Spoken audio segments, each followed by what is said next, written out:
Hello guys, आज आम college Swami Vivekananda 123तम जन्मवार्षिक उत्सव अनुष्ठित होइछि। ଏହି ଉତ୍ସବରେ ଅନେକ ମାନ୍ୟଗଣ୍ୟ ବ୍ୟକ୍ତି ଯୋଗଦାନ କରିଥିଲେ। ସ୍ୱାମୀଜୀଙ୍କ ମୂର୍ତ୍ତିରେ ମାଲ୍ୟାର୍ପଣ ଅର୍ପଣ କରିଥିଲେ। ସ୍ୱାମୀଜୀଙ୍କ ମୂର୍ତ୍ତିରେ ମାଲ୍ୟାର୍ପଣ ଅର୍ପଣ କରିଥିଲେ ଓ ଏହା ପରେ ପରେ ଆମ କଲେଜର ଅଧ୍ୟାପକ ଅଧ୍ୟାପିକାମାନେ ମଧ୍ୟ ପୁଷ୍ପମାଲ୍ୟ ଅର୍ପଣ କରିଥିଲେ।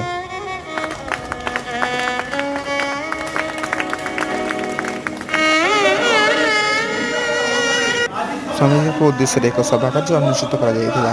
ଏହି ସଭା କାର୍ଯ୍ୟରେ ସ୍ୱାମୀଜୀଙ୍କ ଉଦ୍ଦେଶ୍ୟରେ ଅନେକ କଥା କୁହାଯାଇଥିଲା। ସ୍ୱାମୀଜୀ କିପରି ନରେନ୍ଦ୍ର ସ୍ୱାମୀ ବିବେକାନନ୍ଦ ରୂପେ ପୁଞ୍ଜକୁ ପରିଗଣିତ କରିଥିଲେ ଏବଂ ସେ କିପରି ସାରା ବିଶ୍ୱ ପ୍ରସିଦ୍ଧ ଥିଲେ ଏବଂ ସାରା ଭାରତର ଗର୍ବ ଗୌରବ ଥିଲେ, ସେହି ବିଷୟରେ ଅନେକ କଥା କୁହାଯାଇଥିଲା।